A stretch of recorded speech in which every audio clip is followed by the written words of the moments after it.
evidencia científica, del curso de evidencia científica y certificación en el marco del programa ESAMIN. Quien les habla, soy el doctor Jorge Hermida y estoy representando a la Fundación para la Investigación y Gestión de Servicios de Salud, FIGES, que es una organización no gubernamental del Ecuador. Tenemos el enorme gusto de planificar y ejecutar el presente curso en estrecha colaboración con el Ministerio de Salud Pública del Ecuador y en particular con la Dirección Nacional de Calidad, a quien agradecemos. También queremos presentar nuestro agradecimiento a UNICEF, que ha permitido la realización de este importante curso, así esperamos que ustedes lo consideren. Antes de empezar y presentar a nuestro conferencista de esta noche, quisiera nada más recordarles que el objetivo de este curso, que tiene 10 módulos, ya estamos en el quinto, es capacitar a ustedes, participantes, en dos grandes áreas. Una, en la evidencia científica que sustenta las directrices y los parámetros de la estrategia ESAMIN. Y el segundo objetivo del curso es también darles el conocimiento y la habilidad para que manejen los formularios de evaluación que llevan a la certificación ESAMIN. Así que desde el módulo 7 en adelante vamos a dejar el tema de evidencia científica y nos vamos a entrar en el manejo de técnicas de auditoría y el manejo de los formularios específicamente. Tenemos el enorme gusto de contar ya con 100 participantes esta noche. Les agradezco mucho su puntualidad y pues les doy la más cordial bienvenida. Siempre les hacemos algunas pequeñas recomendaciones, escribir su nombre en el chat y también, por favor, renombrarse en la ventana de video. Se lo hace haciendo clic en los 3 puntos chiquitos que aparecen en la esquina superior derecha.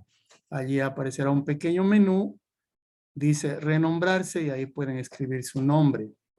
Si es que no lo han hecho todavía. Esto porque a veces están ustedes manejando el computador de algún miembro de la familia y pues nos confundimos en el registro de su asistencia. Les rogamos tener apagados sus micrófonos. Al final de la videoconferencia, si ustedes levantan el icono de su mano, les abriremos el micrófono para que puedan hacer una pregunta o comentario, por favor.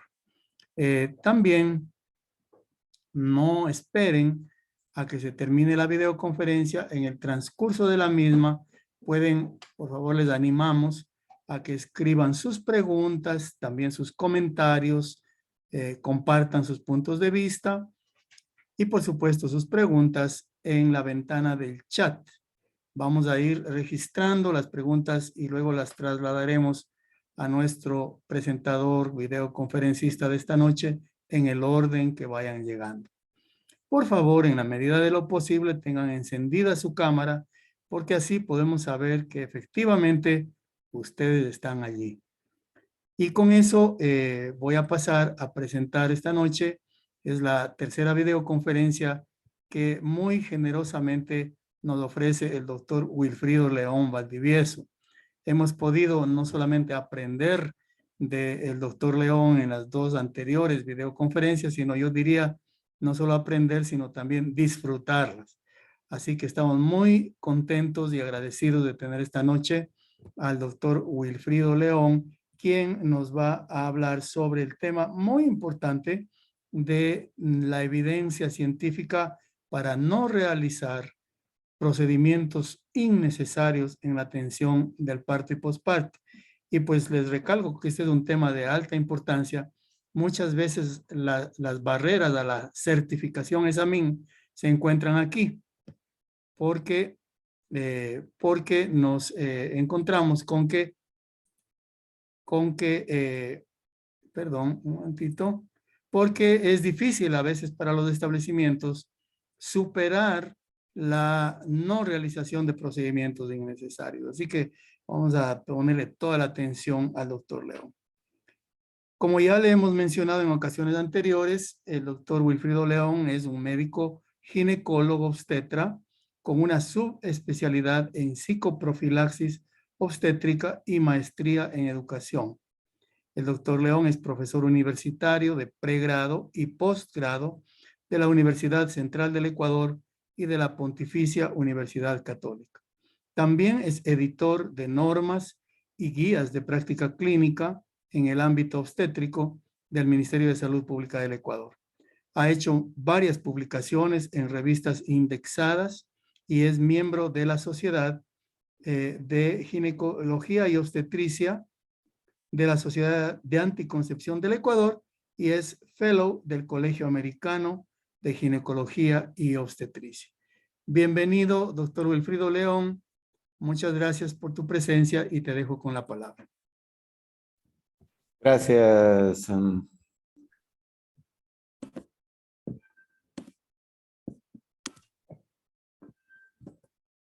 Gracias, doctor Jorge, muy gentil.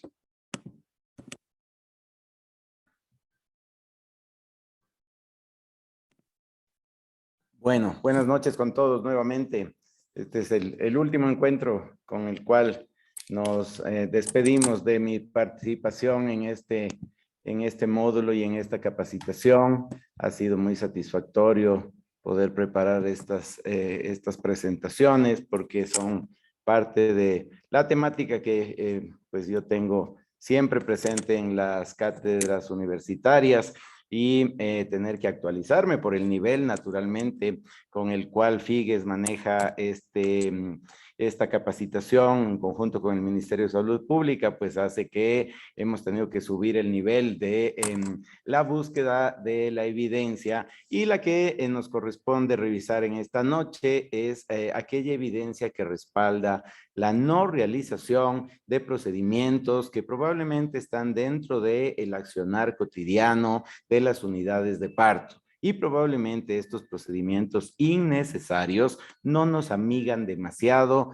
con la mamá y con los niños. A veces estas prácticas las realizamos por costumbre, por rutina, por desconocimiento y pues es lo que les voy a comentar en los siguientes minutos para que ustedes tengan mejores argumentos de reflexión sobre cuál es la práctica cotidiana, que a veces la realizamos, que a veces la vemos realizar y que probablemente no tomamos medidas correctivas para que esto funcione de manera adecuada.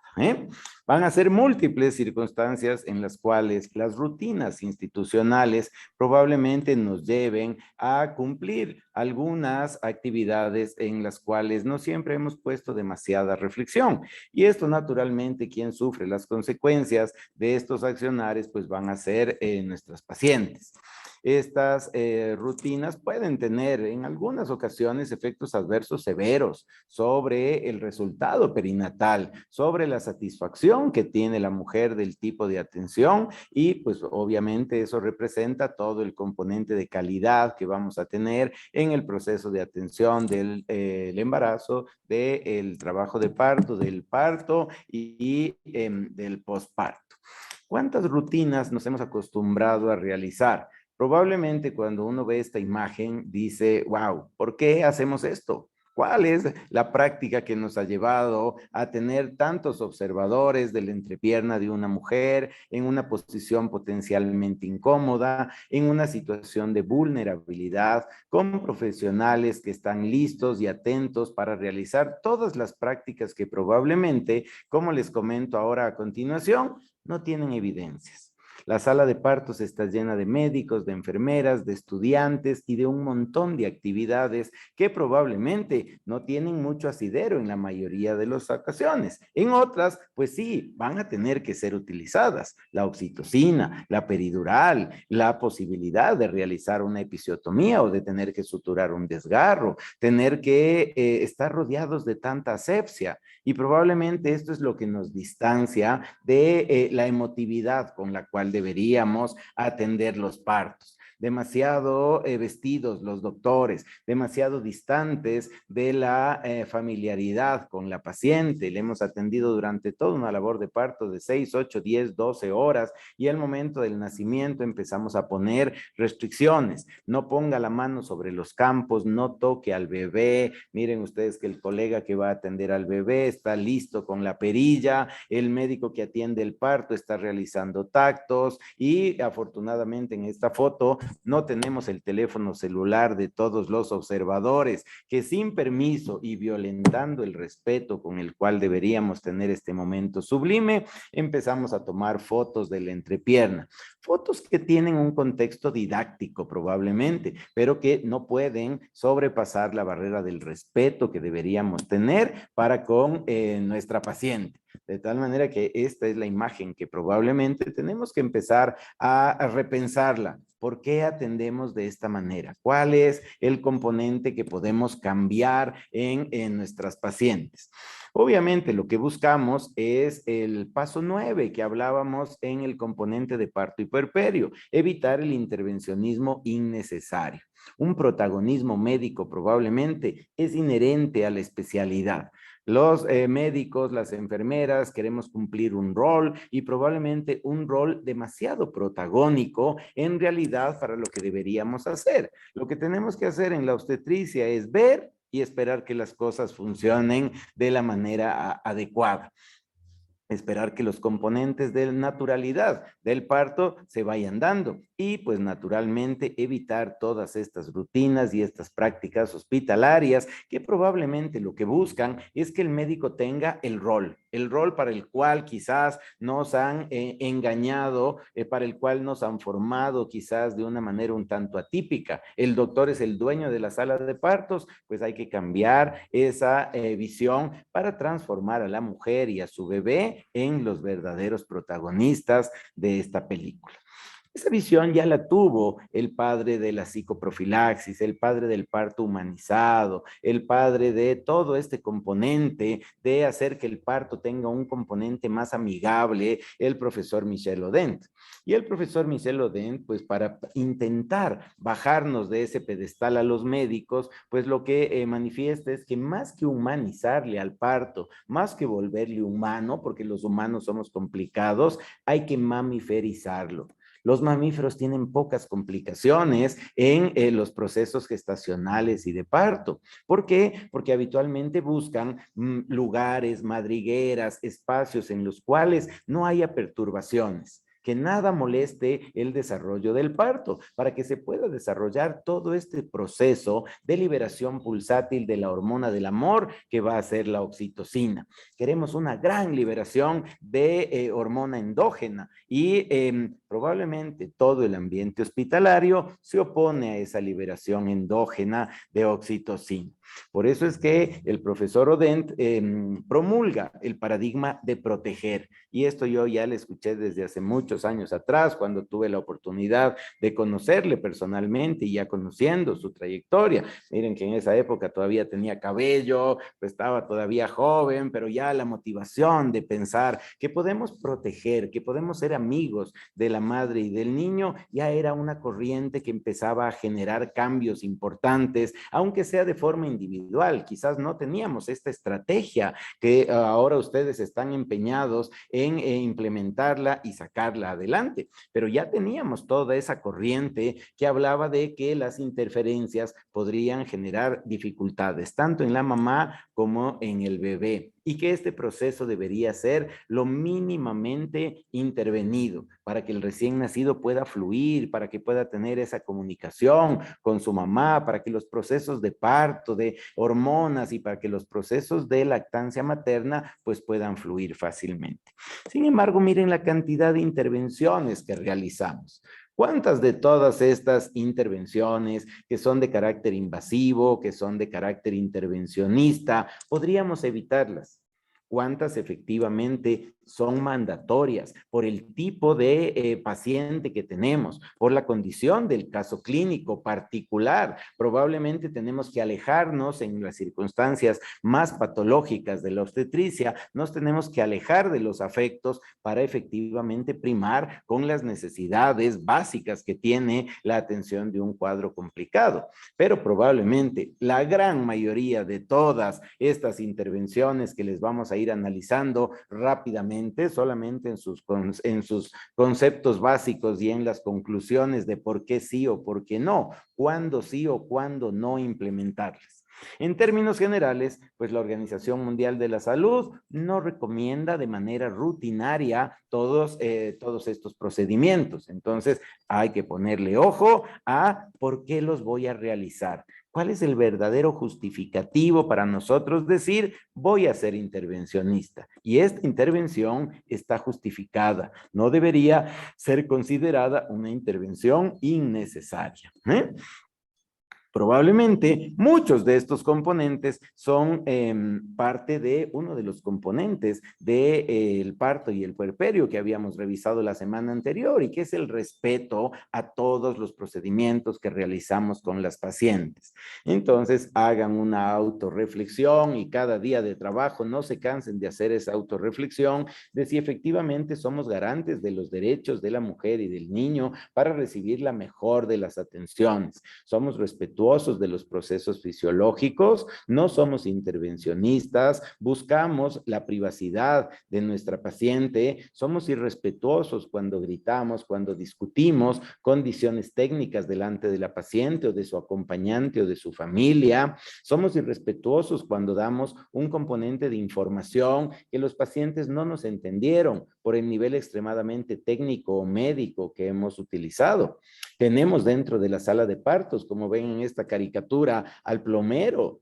Mientras estamos dando a luz, tenemos personal que no debería estar mirando a estas pacientes. Efectivamente, manejamos un concepto de privacidad de manera correcta en la sala de partos. Van a ser muchas de las cosas que en su mente tienen que empezar a funcionar y tienen que irles dando la vuelta para que finalmente puedan ser certificados como un establecimiento amigo del niño y de la madre. Entonces, pregúntense. Y lo mejor que les va a poder pasar es que uno diga, no, eso yo no cumplo.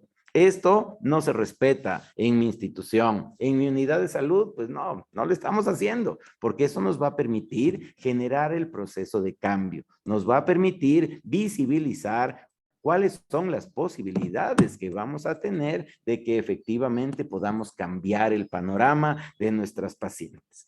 Vamos entonces con muchas de estas intervenciones que probablemente forman parte de las rutinas y probablemente esta es una de las rutinas que tiene apoyo de la Organización Mundial de la Salud. No se recomienda la admisión en la maternidad de forma temprana, durante la fase latente, porque probablemente si es que estamos en la fase latente, a todos los médicos y obstetrices nos va a picar los dedos de que hagamos algo para apresurar esa labor de parto.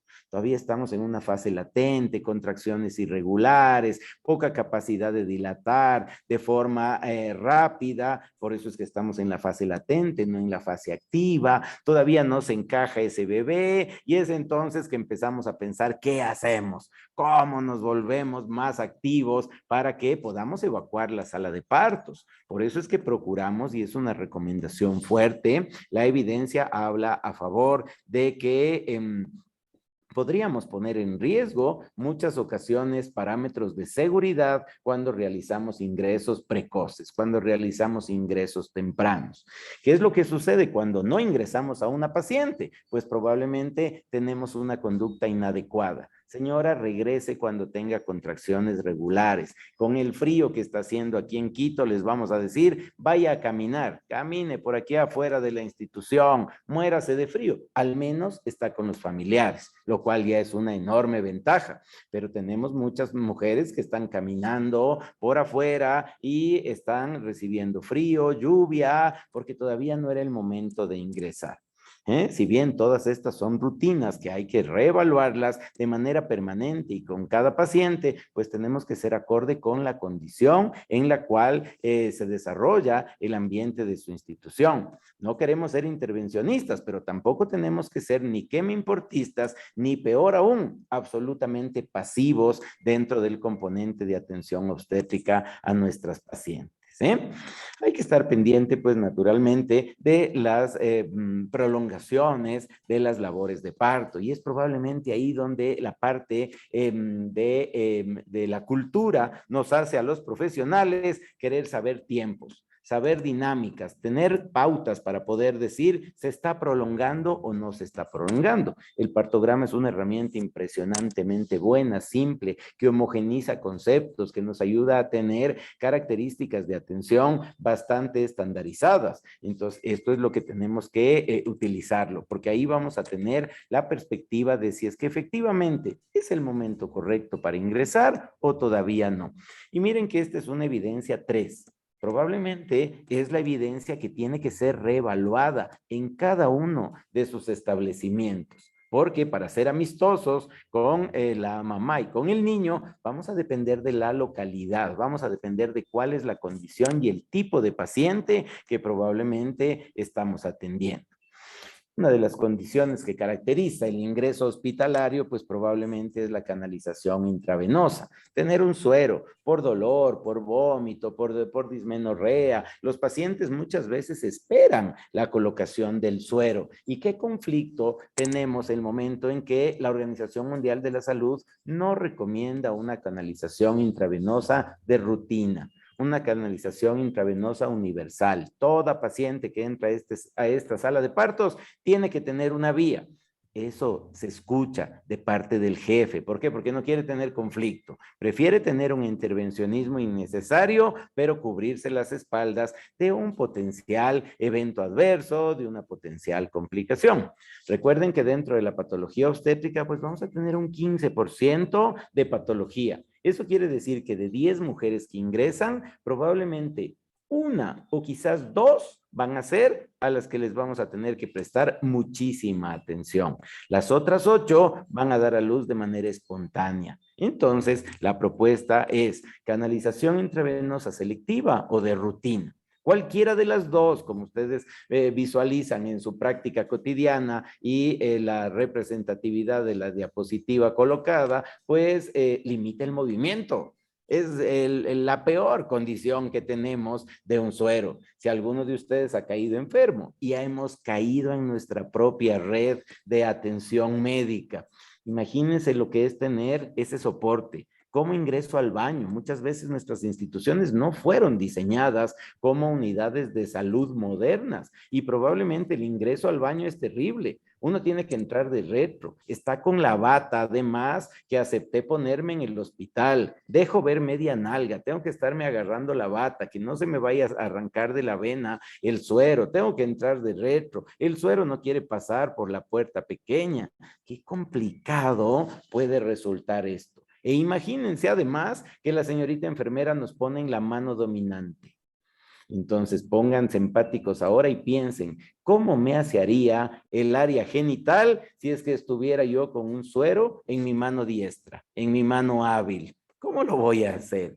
Ya representa una barrera bobaza, una barrera simple, pero que miren, no va a estar recomendada. Evite poner la canalización, evite poner una línea intravenosa. No va a ser necesaria la rutina. Sobre todo si pensamos justamente en ese 80% de pacientes que van a ser considerados embarazos de bajo riesgo.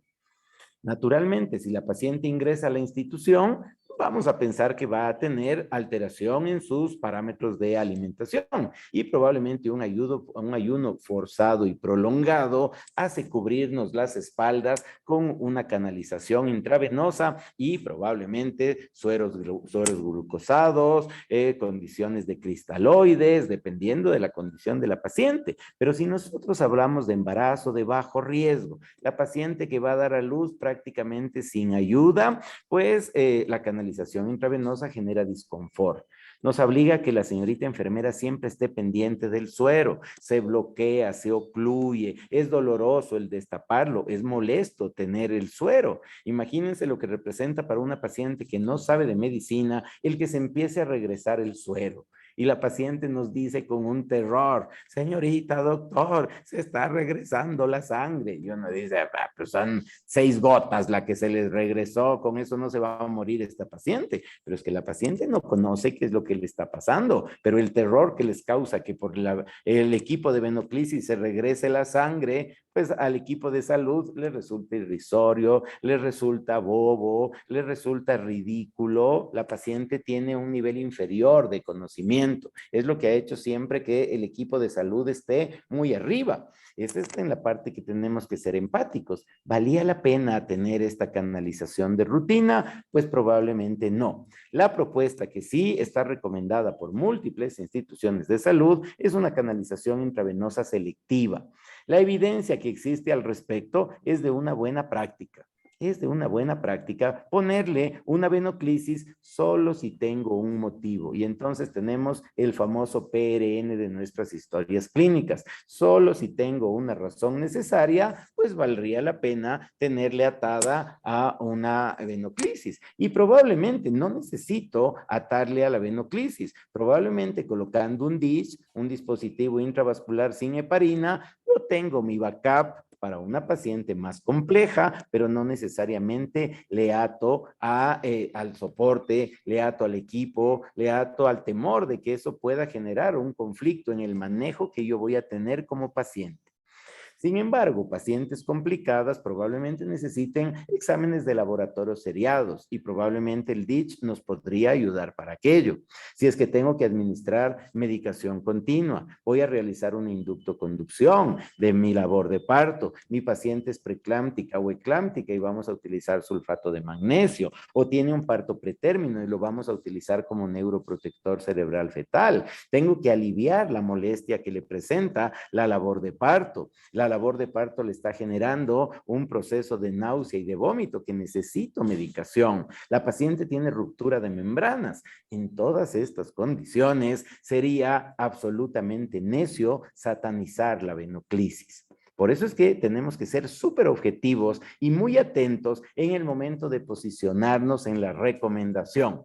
La recomendación va a depender de la paciente. En términos generales, no vamos a ser intervencionistas, pero tenemos condiciones en las cuales es mandatorio, es necesario por el proceso de calidad y de diagnóstico de la paciente, pues utilizar una venoclisis. Labores de parto que podrían venir con una complicación inminente. Hipoglicemias, deshidratación, pacientes con diabetes gestacional, usuarias de insulina, pacientes que están generando cetosis por los procesos de náusea y vómito, quizás secundaria a una pielonefritis, quizás secundaria a una coriomionitis, porque mi paciente está febril, probablemente va a convulsionar. Yo necesito tener una y en ocasiones hasta 2 líneas intravenosas.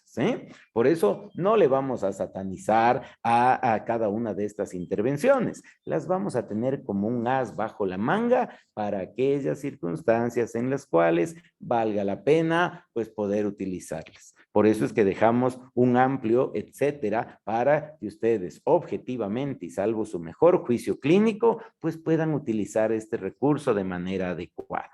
¿Dónde? En el brazo no dominante, en el brazo que la paciente no va a utilizar de manera mandatoria para firmar el consentimiento informado, para poder manipular los picaportes de la institución, para poder llevar el soporte del suero al cual le hemos ligeramente atado, con un catlón grueso, porque probablemente la mayor complicación que tenemos en una paciente patológica siempre va a ser la hemorragia posparto.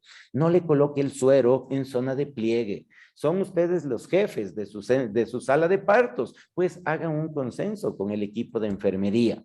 Mi equipo de enfermería es novato, mi equipo de enfermería es amateur, todavía está cogiendo la curva de aprendizaje, pues capacitación para poner la venoclisis en una zona que no sea de pliegue. no en la mano, no en la muñeca, no en la fosa antecubital, porque el momento que la paciente dobla la muñeca o dobla la mano, probablemente la administración del fármaco se va a ver limitada y eso hace que el personal de enfermería tenga que estar permanentemente revisando la bomba de infusión, el equipo de venoclisis, la alarma porque se ocluyó y sobre todo, si el objetivo final es que esta mujer va a tener a su bebé, le va a tener que dar de lactar. ¿Cómo le doy de lactar a mi bebé si tengo el DICH en plena fosa antecubital, donde precisamente tiene que ir el apoyo del bebé? Parecen cosas tontas, parecen cosas bobitas, pero que son las que tenemos que tomar medidas precisamente para que el componente de calidad pues sea adecuado. Recomendación de la OMS, recomendación del CDC de los Estados Unidos, son buenas prácticas a las cuales nadie debería oponerse, porque resulta lógico y es la parte en la cual uno cuando hace los procesos de mejoramiento continuo de la calidad, que es el proceso en el cual están ustedes embarcados, pues uno dice, ¿y por qué no hicimos esto antes?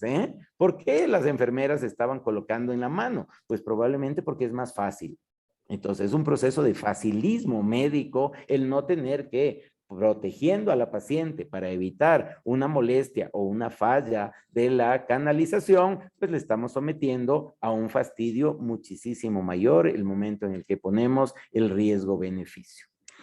¿Qué pasa si es que no les damos de comer a nuestras pacientes? Y habíamos analizado la ventaja de tener una libre alimentación en cuanto a líquidos de la comunidad, de la localidad. El ayuno forzado va a generar disconfort definitivamente, porque voy a tener hambre y el hambre, pues miren que tiene un referente. El hambre es más fea que el dolor de muela, es más fea que la suegra, es complicada, ¿eh? Pero el problema de no comer es que me aumenta los casos de hipoglicemia, de deshidratación, de cetosis, de malestar gástrico. Y esto me obliga a utilizar medicación, me obliga a colocar la venoclisis selectiva que acabamos de analizar, que la podríamos eliminar. Si mi paciente no tiene necesidad de hidratación intravenosa, pues entonces podría tener líquidos. Nos vuelve a preocupar lo que habíamos comentado la semana anterior, el síndrome de Mendelssohn, la aspiración de contenido gástrico si tuviésemos la necesidad de realizar una cesárea de urgencia. La complicación de esta es tan baja, 0.005, se acerca más al 0.05 que al 10% los registros de complicaciones por aspiración en el caso de una paciente que ha comido y que necesita tener una anestesia general o una sedación profunda el momento del nacimiento de su bebé.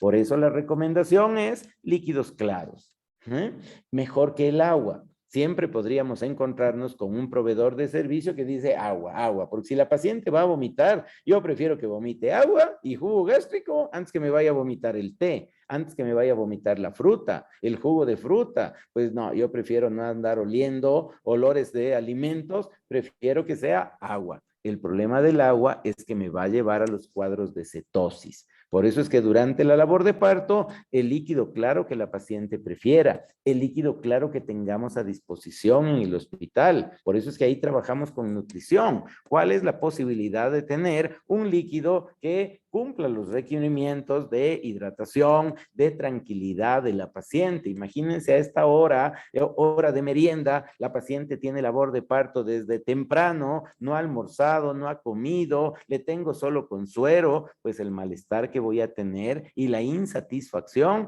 va a ser grande. Y eso también predispone a las complicaciones maternas.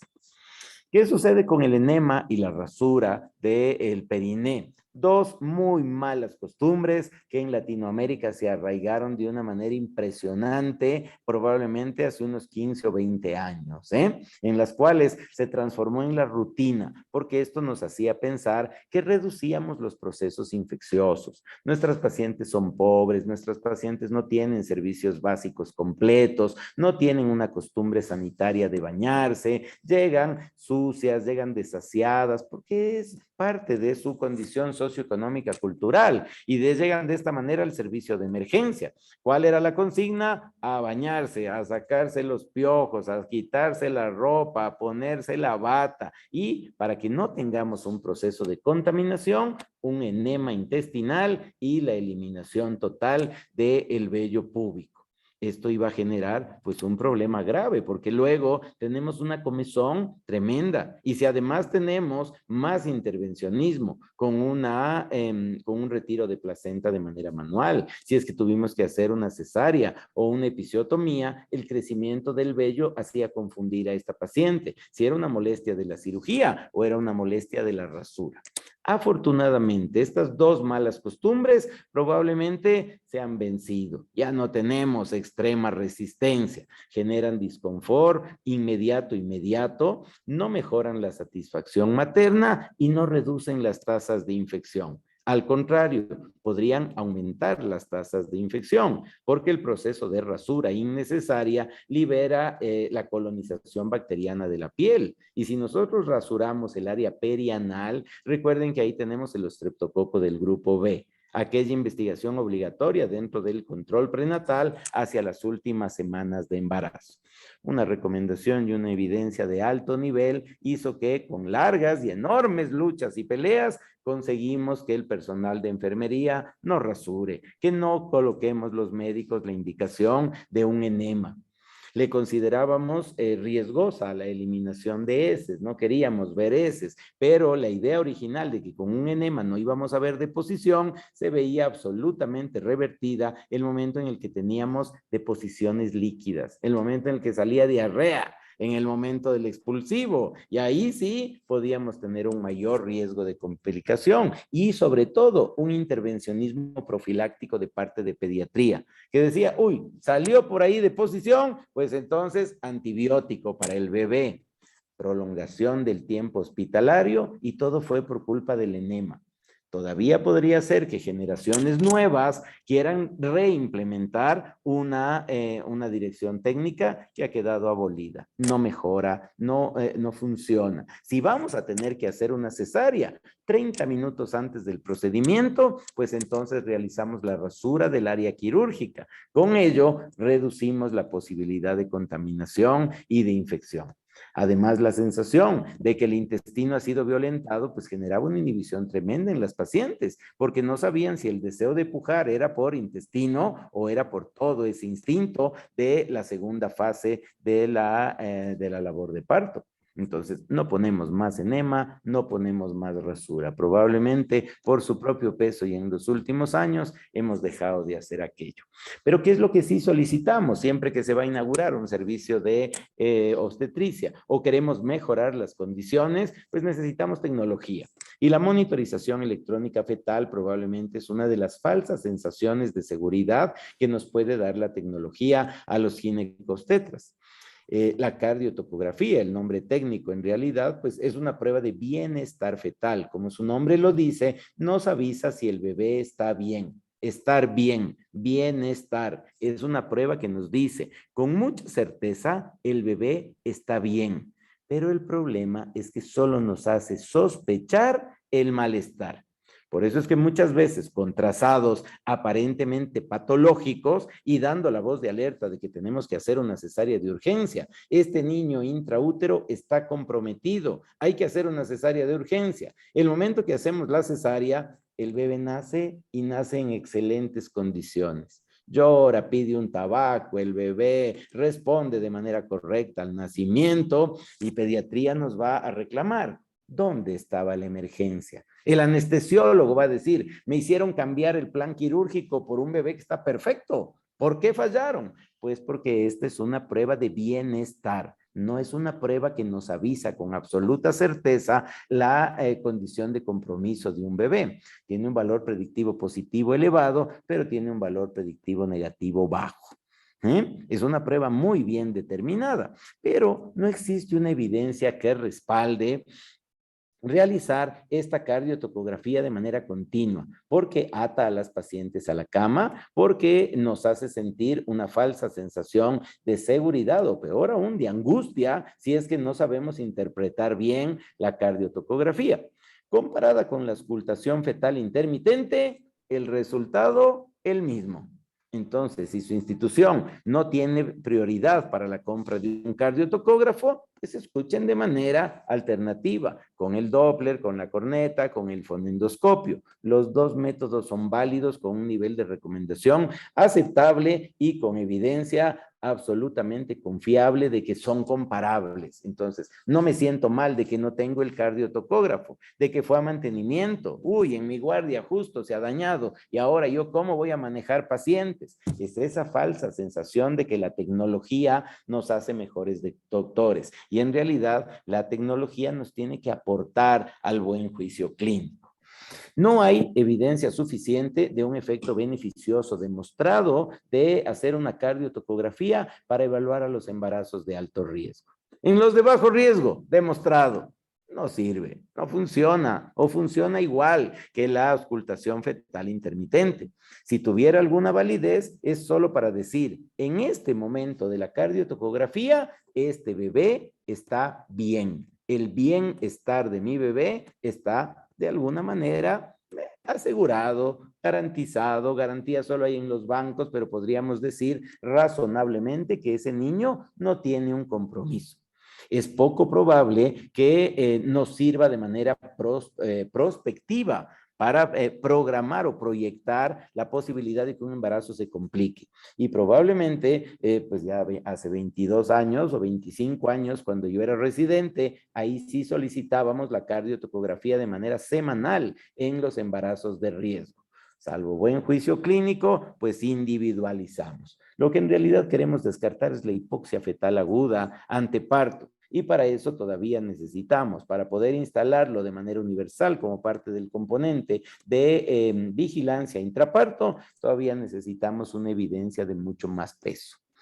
¿Cuándo cambiaría entonces? Si yo digo, tengo solo un cardiotocógrafo en mi servicio, pero tengo un alto flujo de pacientes, tengo personal que va a estar escuchando a los bebés de manera intermitente. ¿Cuándo debería cambiar a una monitorización continua en aquellas mujeres de bajo riesgo que subieron el riesgo? Hay presencia de líquido amniótico meconial con una ruptura espontánea de membranas y estamos muy próximos al parto o tenemos que esperar para poder realizar una terminación quirúrgica de ese embarazo. Se presenta una alteración del latido cardíaco fetal. Es una mujer comprometida con sepsis y con fiebre de origen obstétrico. Tengo un componente de sangrado, placenta previa, desprendimiento normoplacentario grado 1. Tengo que utilizar oxitocina y quiero ver si ya estoy en el rango que espero, 3 a 5 contracciones de 40 a 60 segundos. Es un requerimiento de la mujer. Doctores, ¿por qué no me hacen un monitoreo? Yo veo que a la señora de al lado le hacen el registro con esa maquinita. ¿Por qué a mí no? Yo quisiera sentirme igual de segura. No deja de ser un argumento médico legal, pero que nos da esa falsa sensación de seguridad.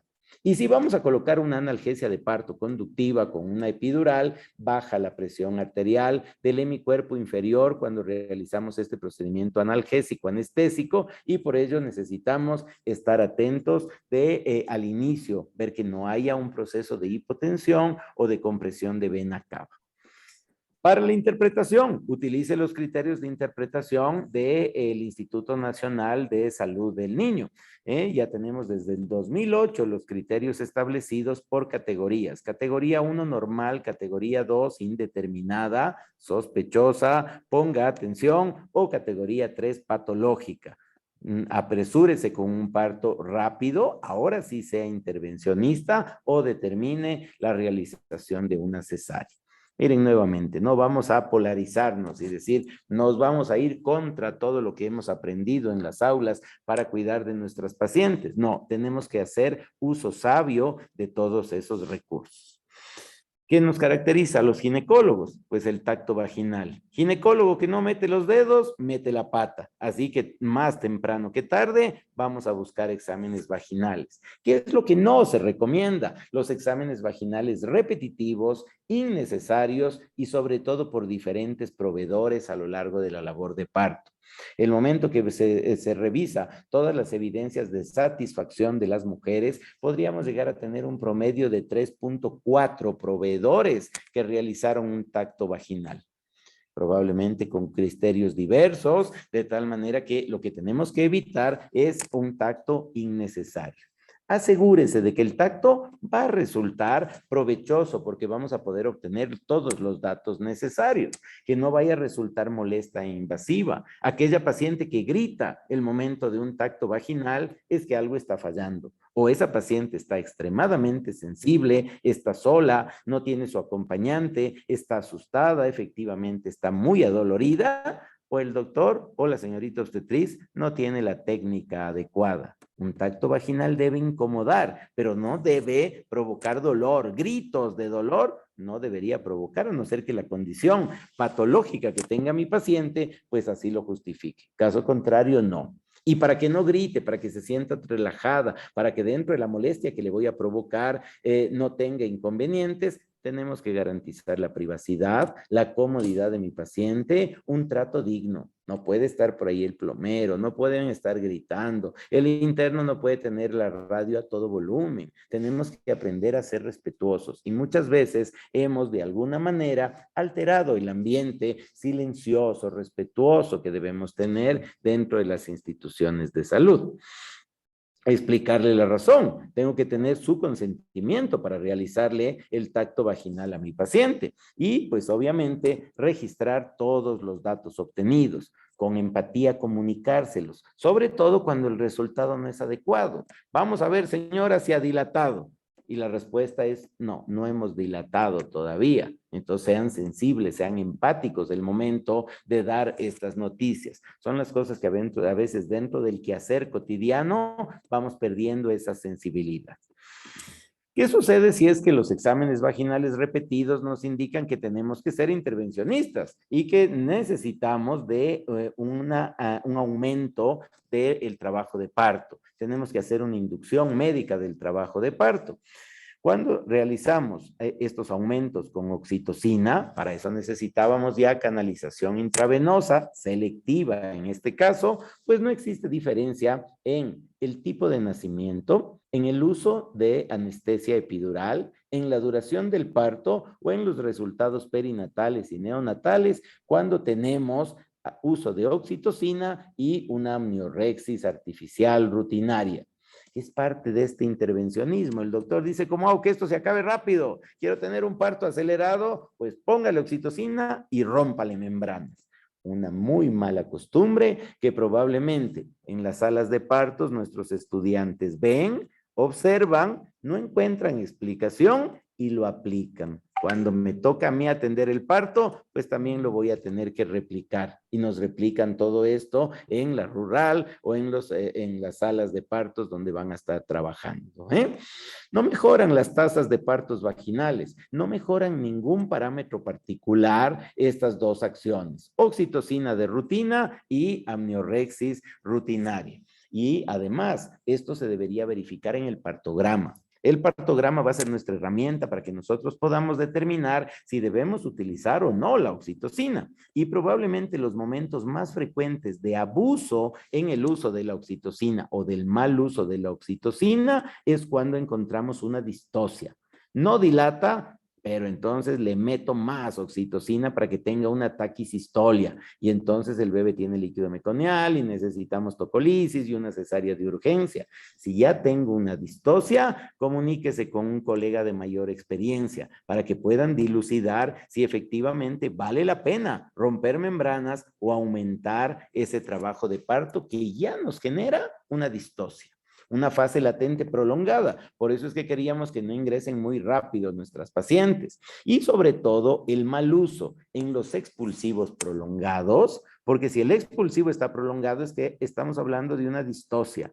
Y sobre todo en la fase de desaceleración. Recuerden que las mujeres tienen su fase latente y cuando entran en la fase activa, tres subfases. La fase de aceleración, la fase de máxima aceleración o máxima dilatación y luego vienen unos minutitos en los que las pacientes muchas veces se duermen. Y el doctor entra en crisis porque dice, señora, no se duerma, despiértese, puje. Esa es la reserva energética que cogen los cuerpos y los úteros de las mujeres para enfrentarse al expulsivo que viene unos minutos después. Error. por no saber la curva de Friedman en el partograma, la colocación de oxitocina de salida, ya para que salga rápido, innecesario, riesgoso, farmacológico, con efectos secundarios. No deberíamos utilizar oxitocina de salida. No deberíamos romper membranas de manera artificial. No mejora los resultados. Pero la tradición, la costumbre, la impresión, la apreciación cualitativa que tenemos es, no, sí apresura. Si yo rompo membranas, sí se apresura la labor de parto. Y aquí tenemos tantas señoras que yo necesito evacuar rápido a mi sala de partos. Entonces empiezo a romper membranas. Respondan en su mente cuál es la dilatación en la cual habitualmente se animan a romper membranas. Porque si nosotros vemos en el partograma las curvas que tenemos de dilatación, pues entonces tenemos que hacer solo un análisis muy objetivo. ¿A quién es a la que le queremos intervenir más? A la nulípara. A las nulíparas queremos que vayan rápido. Entonces, si ustedes quieren romper membranas cuando hayan llegado a 10, la diferencia entre membranas íntegras y membranas rotas es 10 minutos apenas más rápido para las membranas rotas en una nulípara. Justifican 10 minutos de premura el tener que exponer al bebé a un riesgo infeccioso, a una intervención innecesaria, molesta y dolorosa con la paciente. Pues entonces rompámosle en 9. Rompámosle cuando estamos en 9. Cuando tenemos 9 centímetros, el ahorro sigue siendo de los mismos 10 minutos. No ganamos nada con romper en 9 centímetros porque el tiempo es idéntico para membranas íntegras y membranas rotas. Si le quieren romper en 8, entonces, pues el ahorro es nada, porque se igualan las dos mujeres, la que tiene membranas íntegras y la que tiene rota. Rompamos entonces en 7. El ahorro es 5 minutos en contra para las membranas rotas. Y uno dice, no puede ser. O sea, yo siempre he tenido la impresión de que se apresura. Pues ahí tienen la evidencia. El CLAP, Centro Latinoamericano de Perinatología, lleva décadas enseñándonos a llenar el partograma. Esta es la curva de la evidencia de cómo dilatan las mujeres. Rompámosla entonces en 6 centímetros. El ahorro, 0 minutos. Para tener un verdadero ahorro, deberíamos romper en 5 centímetros. ¿Se animan a romper en 5 centímetros las membranas? Con el riesgo de tener un prolapso de cordón, con el riesgo de tener que utilizar antibióticos, por intentar mejorar la labor de parto, terminamos siendo 3 veces más intervencionistas. El mensaje claro que nos da el partograma del CLAP es: no rompa membranas, no sirve, no mejora la labor de parto. El decolamiento de membranas, la maniobra de Hamilton, genera liberación errática de prostaglandinas, genera disconfort en las pacientes y no genera ahorro de tiempo. Aunque en nuestra mente está sí ahorra, sí apresura, no apresura, aumentan los riesgos. Por eso es que no es recomendada la amniorexis. Si quisiéramos efectivamente tener estas diferencias, miren, de 7.2 a 4.45 horas, pues entonces hay que romper en 5 centímetros. Apenas empecemos la fase activa. Eso probablemente ya en la práctica obstétrica no nos animamos a hacer, pero nos encanta ser intervencionistas con las dilataciones superiores. Y ya les hago notar que no sirve absolutamente para nada. No hay evidencia clínica que sustente la amniotomía y tampoco tenemos evidencia que diga use oxitocina de salida, úsele durante el trabajo de parto normal, auméntele la labor de parto, porque no justifica este tipo de intervenciones. Por eso es que la Organización Mundial de la Salud no lo sugiere. Esto duele y pues veíamos en la sesión anterior que nos peleamos contra la premisa bíblica del parirás con dolor. Las mujeres buscan su propia manera de aliviar la molestia, no solo farmacológicamente, que depende del doctor, sino no farmacológicamente. Y miren que las mujeres que se ponen en 4 puntos de apoyo, posturas agachadas, apoyo en manos y rodillas, presentan menos dolor lumbar durante la labor de parto, menos dolor lumbar persistente, encuentran que esta posición puede ser más cómoda y más fácil de respirar, con menos dolor perineal luego de tener al bebé, y la percepción de que su parto fue más corto, aunque estadísticamente no hay una significancia, para las pacientes fue más rápido. Libertad de movimientos, entonces, forma parte del control no farmacológico del dolor de la labor de parto. ¿A qué le tenemos miedo? Al dolor, el dolor de muela, el dolor de un infarto, el dolor de una quemadura. El dolor es una de las peores percepciones que tiene el ser humano, y la historia del miedo al dolor de la labor de parto pues empieza por el siglo XVIII en Escocia, cuando el médico de la corte, el doctor John Simpson, tuvo que ser llamado a la labor de parto de la reina Victoria. Estaba dando a luz su 7º hijo y tenía un dolor impresionante. La corte y el rey pues mandaron a llamar al doctor y le dijeron, tiene que hacer algo. Me imagino que le habrán dicho, si no le quita el dolor a la reina, le degollamos. Pues, ¿qué se le ocurrió? Darle cloroformo. Le puso cloroformo en la dosis adecuada, al ojo seguramente en los años 1800, y determinó un relax de la reina, que permitió tener un periodo expulsivo pues relativamente rápido y sin novedades. ¿Qué es lo que se publicó en el diario de la época al día siguiente? Se aplicó anestesia a la reina en su último parto, con felices resultados. Esa fue la noticia. Si la reina dio a luz con anestesia, yo, que soy una pobre plebeya, pues yo también quise dar a luz con anestesia. Y es entonces que la anestesia a la reina se empezó a popularizar. Ya no queríamos tener dolor. El parirás con dolor fue cuestionado. La sensación de que es un derecho a que me limiten el dolor, pues es importante. Y afortunadamente tenemos opciones. Podemos tener medidas no farmacológicas como la posición, la libre posición, la tina de agua, la ducha de agua. Utilizar las zonas acuáticas puede aliviar de manera importante el dolor. Si uno se mete a la piscina, pierde el 30% del peso corporal. Por eso uno se podría dar una voltereta dentro del agua. En el aire, ni un medio trampolín nos podemos dar, porque tenemos el peso de la gravedad. La analgesia epidural definitivamente es el gol estándar para el alivio del dolor del trabajo de parto. La mejor manera de evitar dolor, la anestesia peridural, pero requiero de especialistas, requiero de insumos, requiero de inversión. Entonces, si ese es un derecho de la paciente, tenemos que garantizar que el establecimiento, amigo del niño y de la madre, pueda tener estos recursos.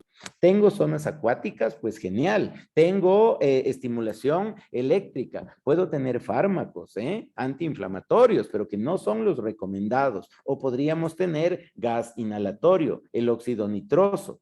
Ninguno de estos, miren, mejoró la satisfacción que meterse a la ducha.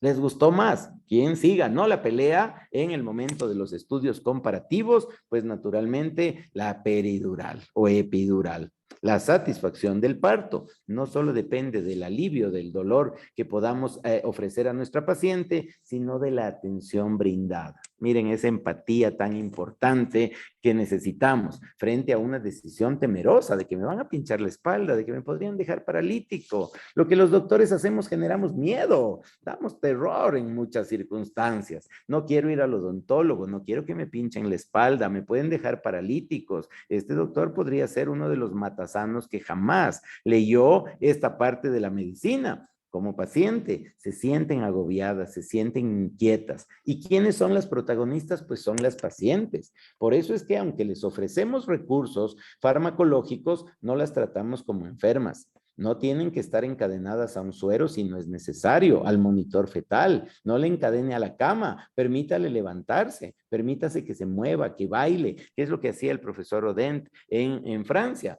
Tocaba el piano, las pacientes cantan, se mueven a su ritmo, tienen el acompañante. Los partos son más fluidos, los partos son más rápidos que si rompemos membranas.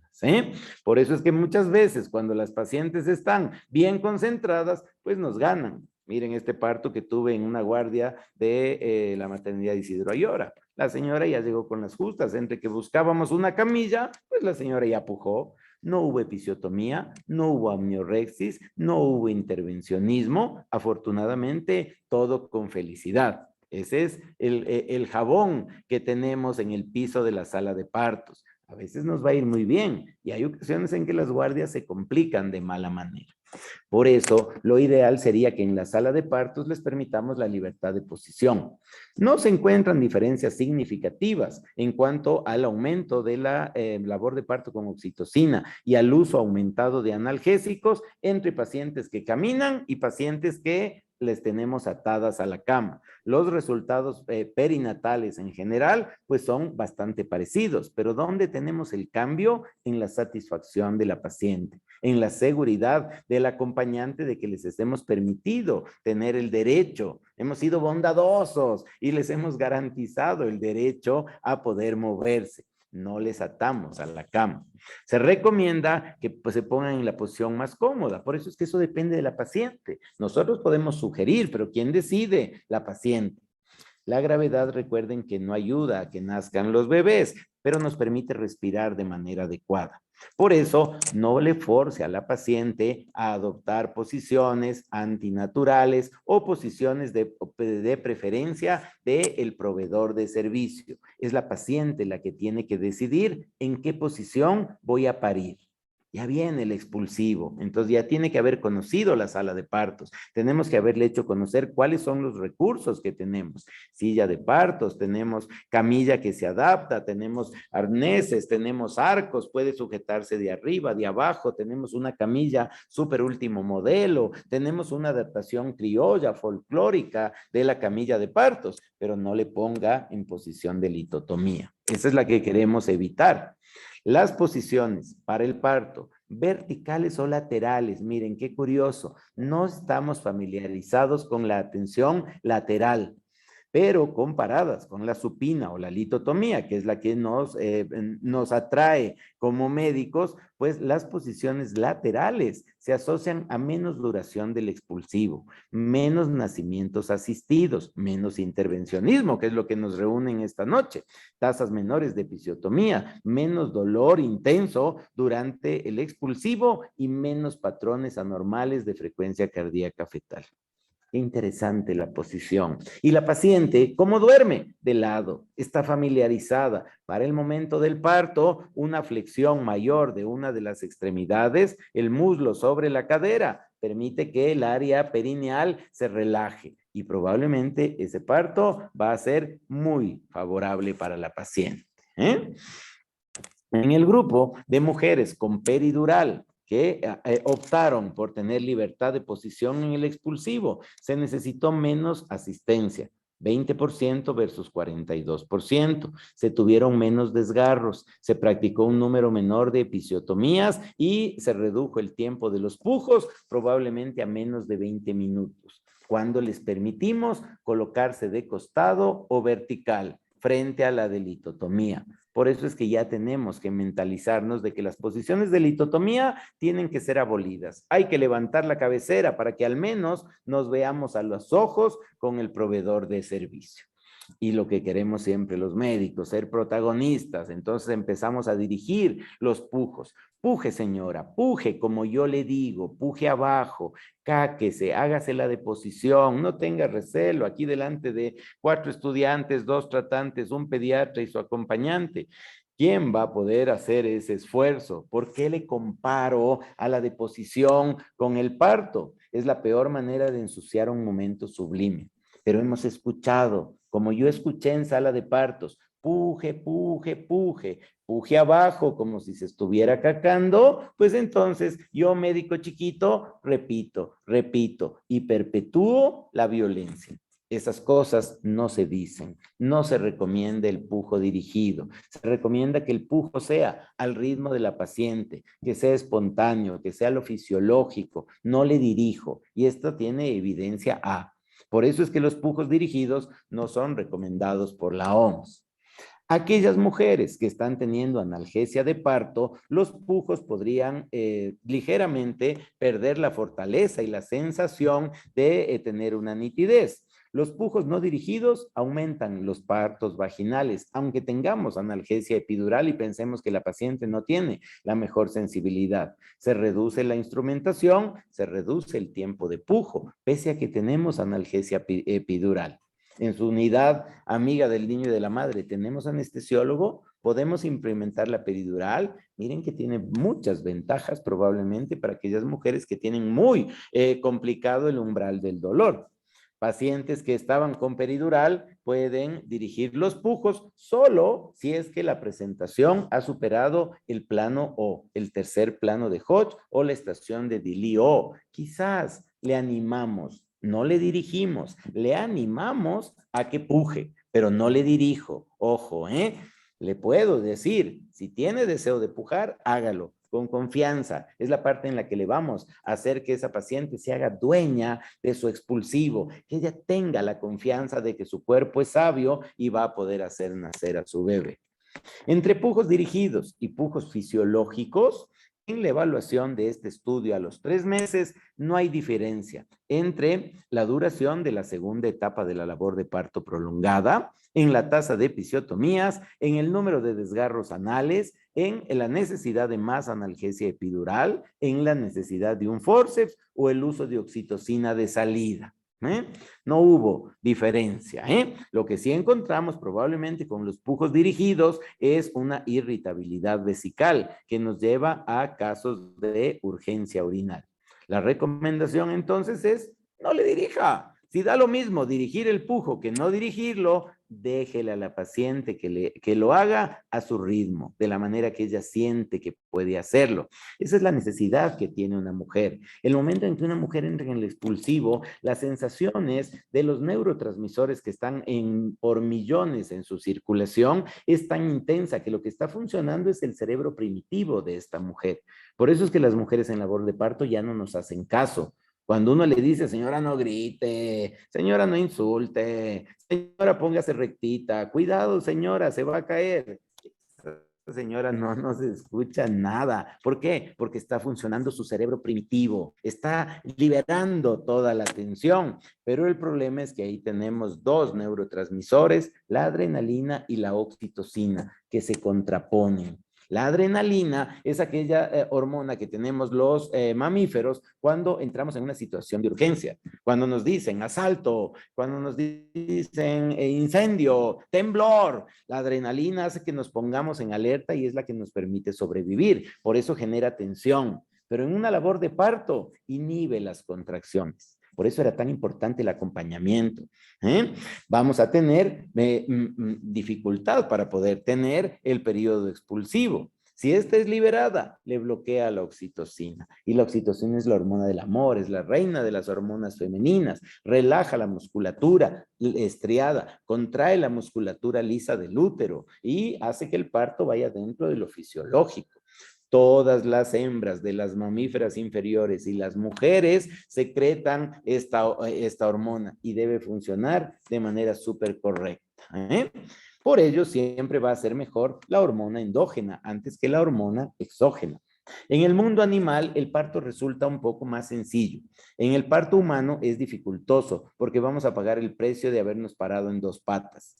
Los mamíferos inferiores tienen partos geniales porque la cabeza del cachorro es oblonga. El canal de parto es horizontal. Por eso es que en las mujeres cuesta trabajo decidir cuál es la posición. De litotomía, mirándome a los ojos, una posición vertical, en cunclillas. La cabeza del cachorro humano es redonda y tiene que pasar por varios escollos que tenemos a nivel de la pelvis. Eso es lo que hace que el parto humano sea más complicado que un parto animal. Además, no apoyar la zona del coxis contra la mesa de examen. Las mujeres quieren tener libre el coxis para que entonces pueda salir. Los movimientos cardinales del bebé, el encajamiento, el descenso, la flexión, la rotación interna, la extensión, la rotación externa y el expulsivo, finalmente, se van a cumplir mejor si es que más nos parecemos a los mamíferos. En el reino animal, la madre tiene instinto, el cachorro también, no necesitan asistencia. No viene otra parte de la manada a asistir a ese parto. Quizás se están protegiendo en los alrededores, pero no participan del parto. Sucede lo que la naturaleza pide, poca o ninguna complicación en el momento del parto. En el parto humano hay miedo, hay temor, la mamá está ofuscada, el instinto de los dos, tanto de la mamá como del cachorro humano, se puede ver obstaculizado por tanto intervencionismo. Necesitamos ayuda, sentimos que el doctor me va a ayudar, que la señorita obstetriz algo va a hacer dentro del ámbito hospitalario, y eso es lo que probablemente genera complicaciones, ¿eh? Por eso es que la sugerencia del profesor Odent es preferible mamiferizarle al parto antes que humanizarle. Pero como la corriente busca tener estos tips de acercamiento entre mamá, bebé y hospital, pues hablamos de humanización del parto. Pero siempre pensando que el chip es en otro sentido. ¿Cuánto dura el expulsivo? Pues el último cuadradito del partograma. Eso es lo que debería durar, no sé, 15 minutos, 20 minutos, 5 minutos, van a ser tiempos cortos, ¿eh? Pero tampoco tenemos que ser absolutamente estrictos. Pese que recuerden ustedes que el partograma lo que valora es el percentil 10. Es decir, que estos valores son de las más lentas dilatadoras. Por eso es que el tener que prolongar estos tiempos nos genera conflicto. ¿Vale la pena esperar? ¿Vale la pena prolongar esos lapsos? Pues los riesgos de resultados adversos aumentan con una duración mayor del expulsivo, sobre todo si es más de 3 horas en nulíparas y más de 2 horas en las multíparas. 2 y 3 horas de estar pujando, probablemente podríamos ver comprometida la salud del bebé y podríamos tener mayor riesgo de hemorragia posparto, que eso está más que bien demostrado, ¿eh? Por eso es que hacemos manejo activo, no un manejo pasivo. Hay asociación entre el periodo prolongado en el expulsivo y la tasa de cesáreas, de partos instrumentales y de Apgar bajo que podríamos tener en la paciente. Lo que no está asociado de manera estadísticamente significativa es la incontinencia urinaria, que tiene muy mala fama un parto. Por eso es que muchas mujeres dicen, yo prefiero una cesárea, porque yo no quiero llegar a menopáusica y estarme orinando, ¿eh? Miren que en este periodo de hasta 7 y 8 años tras el parto, no se demostró en las pacientes que tuvieron un parto incontinencia urinaria de esfuerzo que sea consecuencia de los pujos, del expulsivo. Pero en expulsivo queremos ser otra vez intervencionistas. Y como la mamá ha perdido fuerza, no hizo el curso de psicoprofilaxis, no tuvo su educación prenatal, está asustada, pasó gritando, llorando, pataleando, ahora pierde fuerza. Pues entonces un asistente de quien atiende el parto quiere hacer presión fúndica. ¿Qué sucede con esta? Pues por premisa no se recomienda. Es preferible que la mamá le saque poco a poco al bebé antes que un médico le saque empujones a ese chico o chica. Es ineficaz en la reducción de la segunda etapa del parto. No mejora. Otra vez nos estamos haciendo un lavado mental. Estadísticamente no mejora el empujar al bebé, no mejora romper membranas y es un factor de riesgo para la seguridad de ese bebé de manera muy importante. No hacemos cristeles, no hay un motivo probablemente para hacer cristeles. Quizás el único motivo justificable es absolutamente una falta de colaboración de la mamá. Una mamá que se desmaya, una mamá que convulsiona y el bebé ya está ahí entre tercero y cuarto plano, pues probablemente ese empujón fúndico que hacemos no va a generar conflictos en el cerebro del bebé. Pero hay que estar atentos. Pues, con una recomendación A negativa decimos, no haga cristeles, no sirve, no funciona, no se ponga en riesgo de la hemorragia posparto por estar empujando ese útero.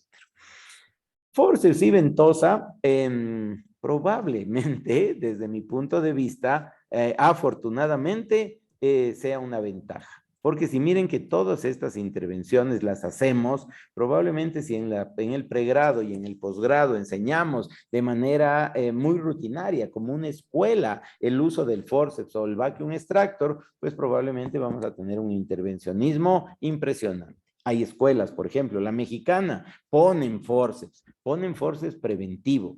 ¿Cuál es el forceps que está autorizado? El forceps tractor, la ventosa para hacer que el bebé salga en su último movimiento cardinal o el forceps que tracciona. No utilizamos forceps rotadores porque entonces estamos sobre el nivel de las espinas.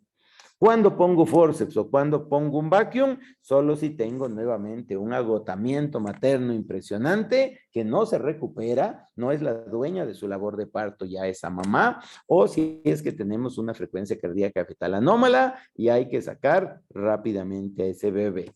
No queremos que esto nos suceda en el fondo de todas maneras, porque uno prefiere que todo vaya normal, pero es para lo que tenemos que estar alertas y preparados. Episiotomía. ¿Cómo peleamos con una práctica médica que lleva en boga desde 1728? La pregunta siempre ha sido, ¿cortar o no cortar? Hay muchas ventajas teóricas que se inventaron para justificar este procedimiento. Evita el daño del periné, evita que te orines, evita que se dañe la relación sexual, conyugal, marital, muchas ventajas teóricas. Pero ¿qué es lo que dicen las buenas evidencias con el nivel de evidencia 1A? No se necesita episiotomía, no una episiotomía rutinaria. Por eso es que el Colegio Americano de Ginecología y el Foro Nacional de Calidad en el año 2006 y 2008 se pronunciaron en contra de la realización rutinaria de la episiotomía y se advirtió que la seguridad de las pacientes se mejora cuando no hacemos la episiotomía. Pero como queremos ser protagonistas, uno está ahí con la tijera asustando a la mujer. Eso es violencia. Eso es violencia, ojo, normalizamos la violencia, pero enseñarle una tijera a una mamá para que puje de acuerdo a lo que a mí me conviene, eso es violencia obstétrica. Ojo, atención con esos errores que podemos cometer y que los normalizamos. No hacemos entonces episiotomía de rutina nuevamente en los partos espontáneos y de bajo riesgo. No mejora los resultados perinatales ni a corto ni a largo plazo. Además, el número de mujeres que retornan a la vida sexual al mes de haber nacido sus bebés es mucho mayor cuando hicimos una episiotomía selectiva, no una episiotomía universal. En la práctica privada, afortunadamente, no nos pagan por la episiotomía. El código que uno tiene que cobrar por un parto es con o sin episiotomía. Afortunadamente, en la práctica privada, pues, ¿qué decimos? No me pagan, no le corto. En buena hora, quizás por otras motivaciones, luego cumplir lo que es la medicina basada en evidencia como tal. Cuando hacemos episiotomía, y de igual manera, contrario a la lógica médica, se producen más desgarros de tercero y de cuarto grado, porque las fibras musculares se desgarran por las vías naturales. Si yo hago una episiotomía, hay mayor riesgo de que el camino cambie y se vaya hacia la zona del ano con unos desgarros muy complicados que pueden llegar a necesitar proctólogo y con pacientes que tienen escape de deposición. Si hacemos sin episiotomía, los desgarros van a ser más frecuentes en el triángulo anterior. Probablemente tengo pequeñitas esfacelaciones de la mucosa a nivel periuretral, a nivel periclitoriano. Puede ser que se moleste uno de los labios, pero lo que se desgarra es menos que lo que nosotros cortamos. Nosotros somos generosos el momento del corte, porque estamos pensando que nos vamos a complicar. Entonces, ¿cuándo considerar una episiotomía selectiva?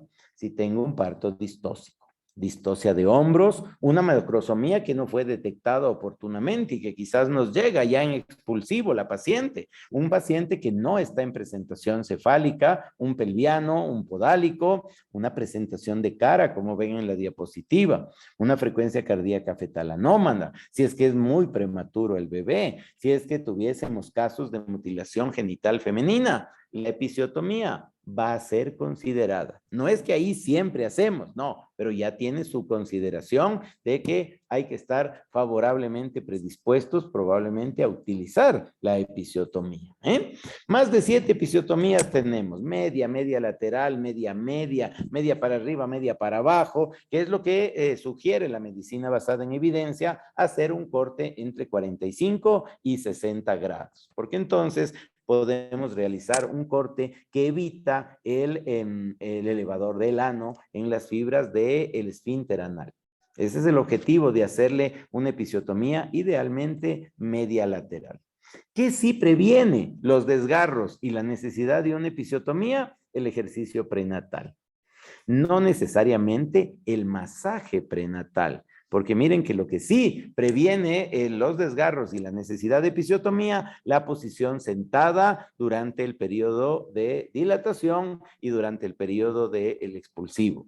En grada, en pelota de pilates, va a tener la paciente una mayor satisfacción, un mejor confort y mejor autonomía para poder manejar a su bebé, sabiendo que no he tenido necesidad de una episiotomía.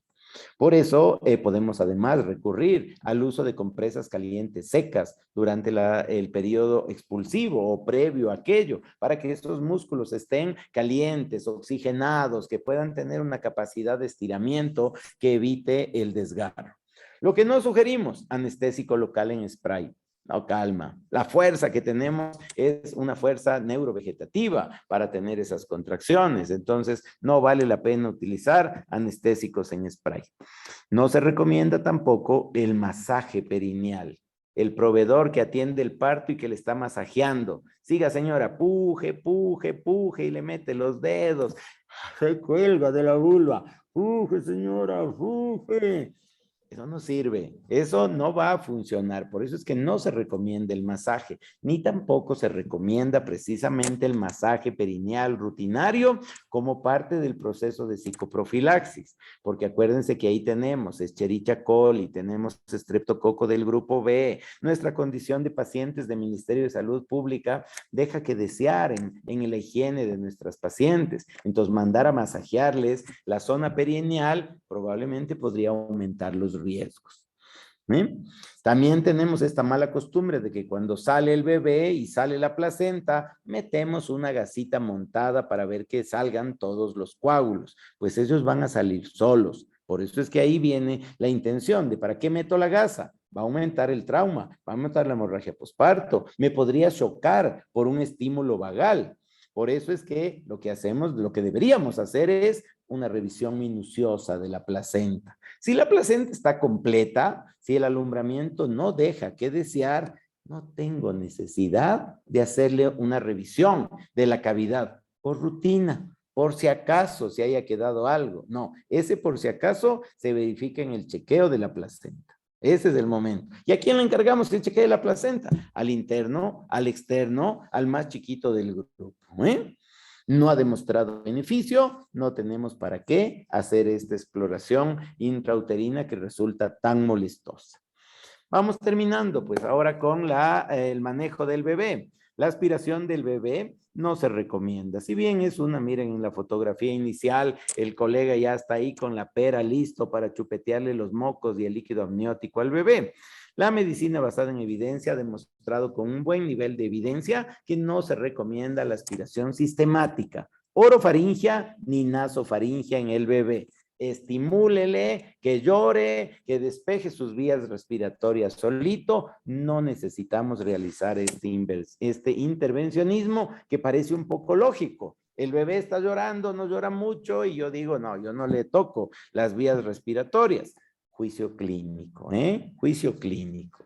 Vamos a tener muchas ventajas en los que van a ser los parámetros de Apgar. La frecuencia cardíaca, la frecuencia respiratoria, el tono de las extremidades, el llanto reflejo, todos estos vamos a tener como parámetros de sus bebés. Por eso no se recomienda hacer intervencionismo, pasar por si acaso una sondita nasogástrica para ver si no me toca en la malformación respiratoria o la fístula respiratorio-digestiva no justifica. Muy rara este tipo de malformaciones. Ya sería una mala pata muy mala que me toque en mi guardia atender uno de ellos, pero no tengo por qué meterle la sonda a todos. Sondas nasogástricas o sondas rectales para ver anos imperfolados de manera rutinaria no se recomienda. Lo mismo que tampoco se recomienda siempre oxígeno.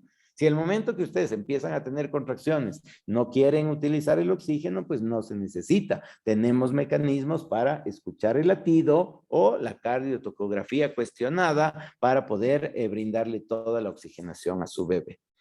Se estima que en la sala de niños se hacen más de 150 maniobras asociadas a dolor.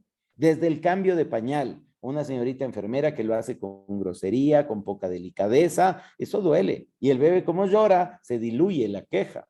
Pero tenemos más de 150 maniobras que pueden estar asociadas a ello. el cambio de posición, el tratarle como muñeco, no, es un ser humano, es un cachorro, bebé, que lo que necesita es respeto, nada de intervencionismo, no le realice exámenes que no están autorizados ni que tampoco vayan a servir como parte de un proceso de investigación que no ha sido consensuado. La colocación de las vacunas, la colocación de la vitamina K en el muslo, la colocación de la pomada en los ojos, todas esas cosas a un adulto les aseguro que no las haríamos con la misma agilidad y esa sensación de solvencia que la hacemos con los bebés recién naciditos. También les duele, así que hay que utilizar el recurso diagnóstico de la manera más adecuada.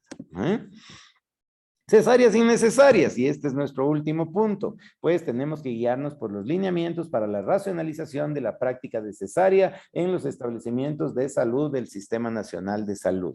¿Qué es lo que nos dice este acuerdo ministerial? Nos da 29 indicaciones absolutas y 10 indicaciones relativas para hacer una cesárea que sea justificada, una cesárea necesaria. Eso es lo que buscamos. No queremos mutilar cuerpos de mujeres para aprender. Ya hay tiempo para aprender y no se necesita demasiados casos, pues para poder aprender y ser cada día más experto. Pues, ¿qué es lo que hacemos para hacer una cesárea? Encontrar un pretexto social, cultural, físico, emocional, organizativo, económico, sobre todo en la práctica privada. Sabemos que la pandemia de cesáreas a nivel privado es impresionantemente alta. ¿Por qué? Porque la paciente pide, porque la paciente exige, porque es un mecanismo legal de protección. Si es que algo se equivoca, si es que sangramos mucho, pues parecería ser que una cesárea nos protege, ¿eh? Pero los problemas posteriores, anestésicos, quirúrgicos, hemorrágicos, no justifica el hecho de haber hecho una cesárea innecesaria. Entonces, hay que preocuparse por esta relevancia. ¿Importa este costo económico? ¿Importa este costo emocional de las pacientes? Pues sí importa. Las pacientes que tienen cesárea tienen 3 veces más posibilidad de tener depresión postparto. Todos los países del mundo tienen tasas altas y crecientes de cesárea. Latinoamérica exagera. Latinoamérica hace que la que dio parto es porque ya llegó con las justas a parir en realidad. Pero miren el ejemplo al cual nos tendríamos que parecer. Los países nórdicos lograron reducir 1/3 al menos las cesáreas, de la mitad a 1/3, Han sido cifras muy razonables, 15, 25% de cesáreas, y eso incluso en las áreas metropolitanas. Que una mamá sea culta, que viva en ciudad, el área metropolitana, que tenga médico pediatra, que tenga papá estable, va a tener mucha más capacidad de poder tener una cesárea antes que un parto. Las parejas cultas llegan con el título a la labor de parto, ya se están proyectando a una cesárea. Quizás el esfuerzo supera el imaginario que tenían las pacientes. Probablemente a los países nórdicos es a los que nos tenemos que parecer. Y miren, en ese sistema sanitario, los fondos para la atención de maternidad son fondos públicos. Son fondos públicos. Entonces, la invitación es hacer funcionar nuestro sistema de Ministerio de Salud Pública. Es factible reducir, miren, se redujo del 51 al 36% en 6 o 7 años, sin generar ningún tipo de conflicto en el proceso de atención, pero se mejoraron estos procesos y eso permite que tengamos una buena capacidad de actuación. La cuestión es no quedarse con los brazos cruzados, no hacer nada y decir, bueno, no calificamos para examen, ni modo, salados, ya otro rato nos animamos. No, ustedes lo deben conseguir porque eso va a formar parte de un proceso de atención diaria de su sitio de trabajo que sea fabuloso. Que nos concluyen estas investigaciones, sobre todo esta investigación alemana, la introducción de múltiples intervenciones que no son clínicas, el acompañamiento, el vestido, el líquido de la localidad, el ambiente, la manera en la cual abordamos de manera no biotécnica, genera reducción de cesáreas. Resulta baratísimo, entonces resulta súper favorable poder reducir la tasa de cesáreas que ustedes podrían estar teniendo. Hay que tener en cuenta que sí, vamos a tener un poquito más de desgarros perineales, pero la necesidad de hacer una cesárea se podría ir bajando notablemente, ¿eh? Por eso este estudio muestra que se debe alentar a cada institución médica a desarrollar las estrategias específicas dirigidas a tener un parto natural a nivel local. Por eso es que les decía hace un momento, el examen tiene sus pasos, pero ¿cómo los van a conseguir ustedes? Esa es la parte interesantísima ya de cada uno de los espacios donde ustedes ejercen esta parte obstétrica. ¿Qué llevarnos a la práctica con un establecimiento amigo del niño y de la madre? No deshumanizarnos, mamiferizarnos, llegar a tener un proceso de empatía que tiene que ver mucho con esta incapacidad de crear vínculos con nuestras pacientes. Ahora la propuesta es ser amigos de la mamá y del niño. El anonimato de los que estamos atendiendo. Yo soy solo el doctor y no tengo nombre. La paciente tampoco tiene nombre, tiene un número de historia clínica o tiene un diagnóstico. Y el bebé máximo tiene un sexo, un género, pero es este anonimato el que nos aleja de esta amistad que les proponemos. El desconocimiento de estas necesidades emocionales de la oxitocina frente a la adrenalina. Las respuestas estereotipadas ante el dolor. Así es, señora. Frases absurdas como ¿para qué se metió?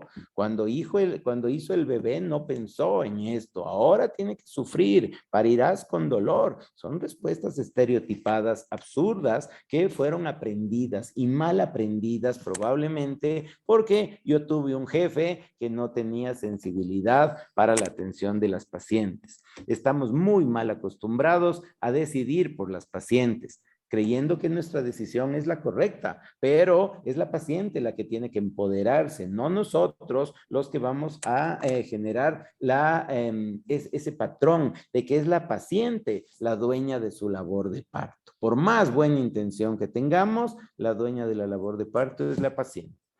El desgaste profesional, la cantidad de pacientes, la tecnología, la tecnificación, los formularios. Ahora les vienen todas las clases de formularios. A mí mi clase me encanta, la de formulario. Voy a estar atento para aprender mucho, ¿eh? Pero que ni la super especialización les vaya a robar la sensibilidad, el entusiasmo que he intentado transmitirles en estos 3 encuentros de que somos unos privilegiados en ser los que primero recibimos a un cachorro humano.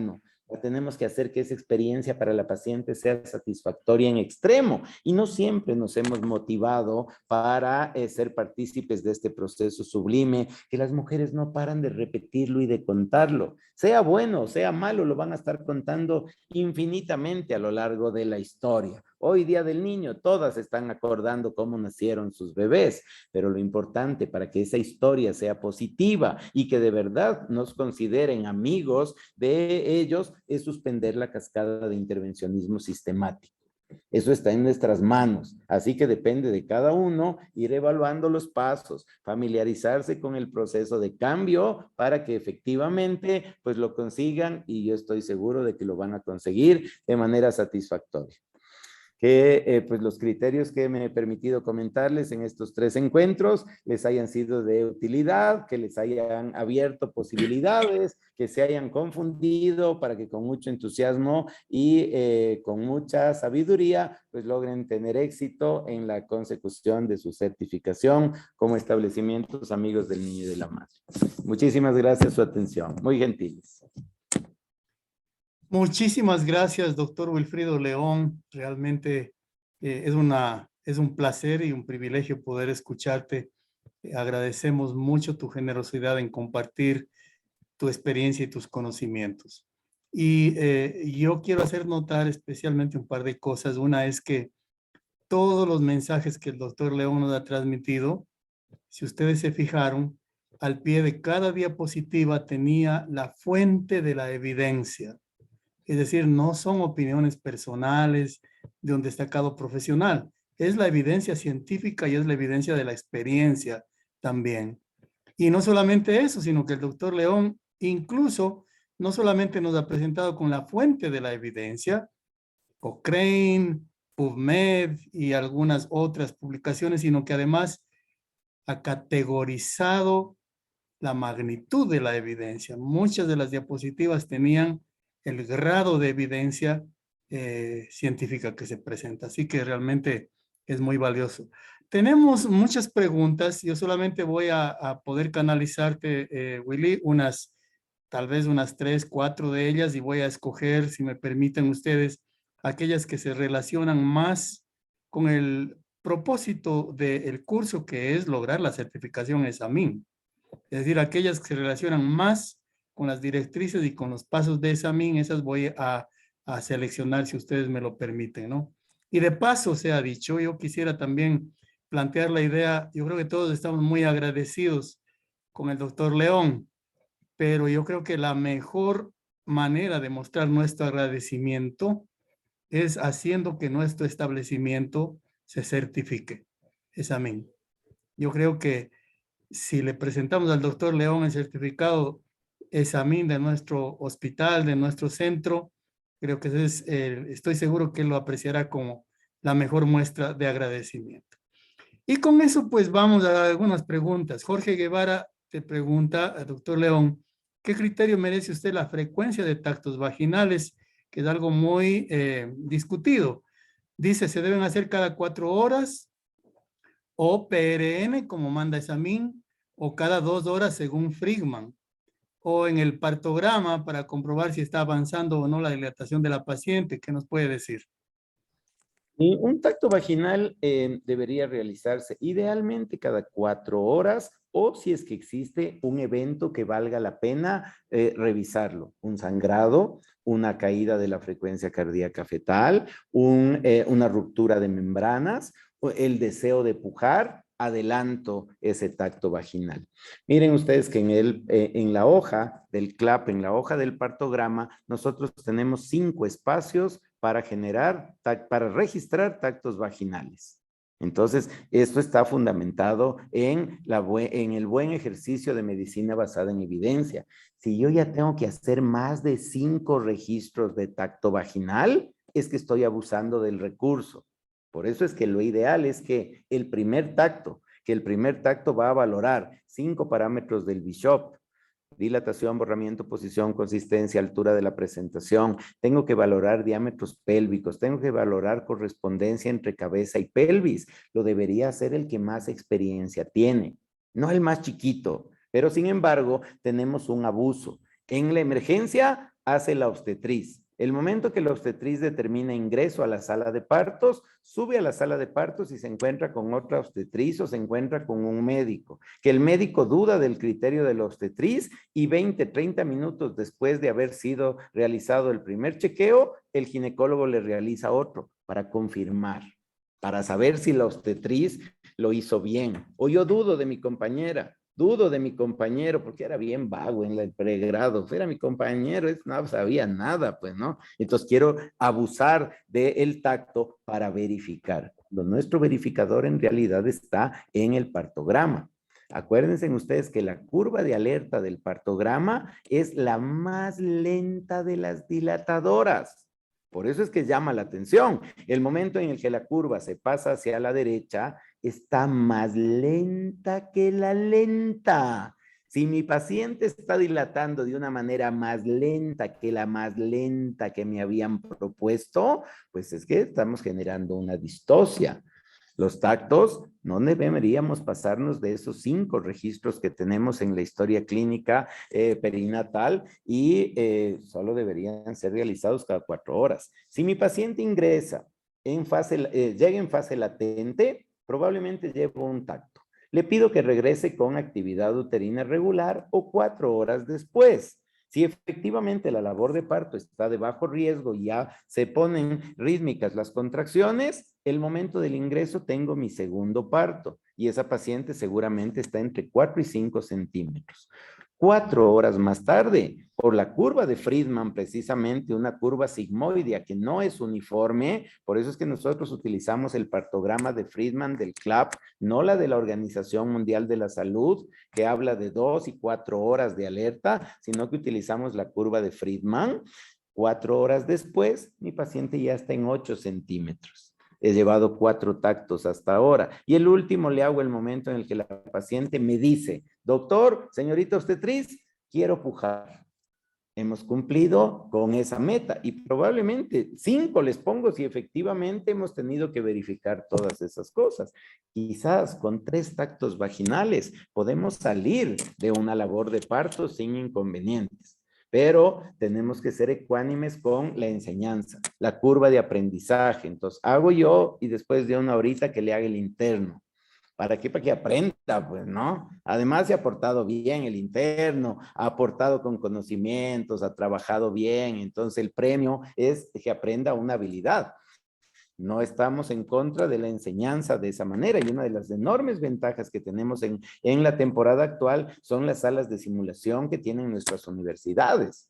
Quizás en la época que yo tenía que aprender esto era la primera vez, veo, la segunda hago o ayudo y la tercera ya me lanzo a tener diagnósticos, ¿eh? Una manera muy poco respetuosa de abordar una labor de parto. Hoy tenemos estudio, hoy tenemos sala de simulación, hoy tenemos vigilancia del aprendizaje. Entonces puede ser respetuosa la manera en la cual abordemos aquello, pero el número de tactos vaginales puede ser absolutamente limitado solamente con ese tipo de motivaciones y de seguimientos. No es asunto de decir yo sigo la escuela de Friedman, yo sigo la escuela del CLAP. No, o sea, seguimos la normativa materna. Y la normativa materna, pues, nos dice 4 horas, no porque así no lo hayamos arbitrariamente dispuesto, sino que es lo razonable.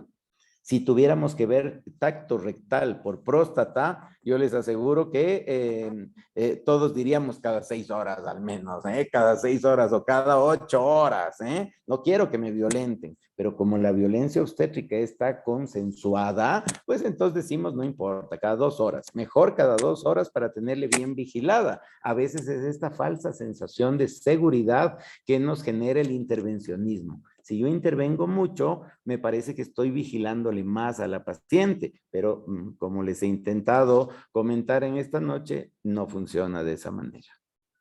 Muchas gracias, doctor León. Hay 2 o 3 participantes que han hecho la misma pregunta y plantean un dilema, ¿no? Dicen lo siguiente: esta noche hemos aprendido evidencia científica en contra de la posición rutinaria de litotomía en la atención del parto y también en contra de la cesárea sin una indicación médica válida.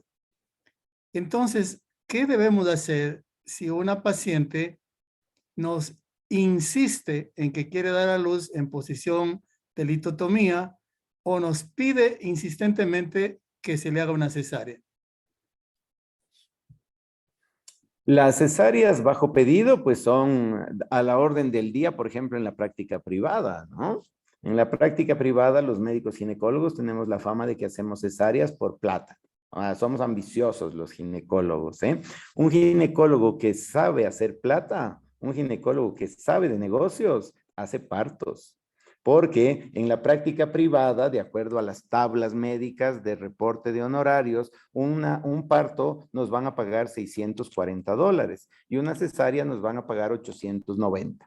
Entonces, entre 650 y 800, pues si hay un buen billete, ¿eh? En la cesárea yo me tardo 1 hora, en la labor de parto me puedo tardar mediodía, pues parecería ser un excelente negocio. En ese rato yo me estoy ganando $200 más. Pero a la paciente que tiene una cesárea, ella no se va a volver a embarazar en 3 años. Porque va a decir, a mí no me vuelven a pinchar la espalda, yo no voy a ir a que me desangre, yo no quiero que me vuelvan a abrir por ahí mismo. Recién a los 3 años se vuelve a embarazar. En la práctica privada, en el transcurso de 4 años, yo he atendido 2 cesáreas y 2 papanicolaos. ¿Qué pasa en cambio? Si yo me gano $640 de un parto, esa mujer al segundo año ya está embarazada de 3 meses. En el transcurso de los 2 años y medio, yo he atendido los mismos 2 papanicolaos, los mismos 10 controles prenatales y tengo 2 partos. El que sabe hacer negocio, hace partos, hace partos. El que no sabe hacer negocio se gana un billete en una cesárea pensando qué negociazo que hice en función de los riesgos que corremos con las mamás. Entonces, una paciente que en la práctica privada o que en la práctica pública, y miren que los mejores ejemplos que les he logrado rescatar de la medicina basada en evidencia son de la China, de Alemania, de los países nórdicos en sistemas públicos. En los sistemas públicos podemos bajar la tasa de cesáreas. Una paciente que tiene educación prenatal, que era ese paso tan importante del prenatal, 3 pasos que teníamos en el prenatal. Esa paciente está informada. ¿Cuáles son los motivos de una cesárea? No es que va a tener los 29 que nos presenta el registro oficial, ni los 10 de indicación relativa, ni los 29 de indicación absoluta, pero es una paciente que va con una muy buena idea de que si la labor de parto se cambia de lo normal, vale la pena hacer una cesárea. Cesáreas bajo pedido se realizan solo cuando la paciente está aterrada, desconoce de la psicoprofilaxis, no tuvo educación prenatal y naturalmente está sometida quizás a un sistema financiero, a un sistema privado, pero lo lindo del hospital es lo hermoso de la parte pública. En la parte pública no hacemos cesárea bajo pedido. Y muchas señoras nos lloran, ¿eh? Hágame cesárea, doctor. Qué malos que son aquí. Y a eso le aumentan unos cuantos epítetos también, ¿eh? ¿Qué tal y cual? ¿Qué es el doctor? No me opera, ya no aguanto, ya no puedo. ¿Qué hacemos con esa paciente? Señora, ve, aquí no hacemos bajo pedido las cesáreas. Viene ese proceso de vinculación, de empatía, de explicarle, de hacerle notar que quizás le falta muy poco. Es lo hermoso del sistema público desde mi punto de vista, porque en el sistema público hacemos lo que debemos hacer. Cumplimos con el protocolo, con limitaciones la mayor parte de veces, pero se cumple con el protocolo, hacemos lo correcto, es la parte hermosa del sistema público. En la práctica privada nos vemos supeditados a la demanda, a que me llega la paciente súper culta, la que exige cosas que quizás podrían estar fuera de foco, pero que si yo no le cumplo a la paciente, pues se va a ir donde otro médico privado. Y muchos colegas, para no perder la paciente, dicen, bueno, pues hagamos lo que tú dices, te voy a complacer, ¿eh? Y con eso no nos hacemos lío, el seguro privado paga, es compleja la situación cuando comparamos los sistemas privatizados con los sistemas públicos. La presión que tenemos además con COIPS de pensar que podríamos cometer un error y que eso nos va a costar el puesto y la estabilidad familiar, porque sabemos que el rato que hay una demanda nos quedamos solos prácticamente. Entonces, muchas veces esa presión hace que uno abuse del tacto, de la cardiotocografía, de una decisión rápida y naturalmente de lo que sí pecamos es de las cesáreas de aprendizaje. Hospitales docentes abusan de la cesárea porque tenemos un sistema piramidal de aprendizaje. Entonces es la oportunidad de aprender bajo vigilancia y por eso es que los hospitales docentes se transforman en más dura la meta de bajar las tasas de cesáreas, probablemente sin demasiado justificativo. Pero yo creo que es factible y es la parte linda del sistema público. Muchísimas gracias, doctor León. Y en atención a la hora, vamos a proceder a cerrar la sesión de esta noche. Quiero hacer notar, doctor Wilfrido, que tenemos 156 inscritos en el curso y esta noche hemos tenido 172 participantes en la videoconferencia. Hemos tenido casi 20 más de los que están inscritos en el curso. Así que pues eso nos da una idea del aprecio que tenemos por tus presentaciones, doctor León. Muchísimas gracias. A También usted. muchísimas gracias a todos ustedes. Por favor, acuérdense que el curso tiene un componente también en la plataforma. No se olviden de mantenerse al día en la participación en sus foros, en revisar los documentos de lectura obligatoria, en participar en la tarea y que les vaya muy bien en los exámenes del módulo. La próxima semana, el día miércoles, tendremos la conferencia sobre lactancia materna en el marco de examen. estará con nosotros la doctora Betsabe Tello, que es una de las autoridades en lactancia materna en nuestro país, en el Ecuador. Así que les deseo que tengan una buena noche, les mando un abrazo, muchas gracias por su presencia y nos vemos el próximo miércoles a la misma hora. Que estén muy bien. Hasta pronto. Felicidades, muchas gracias.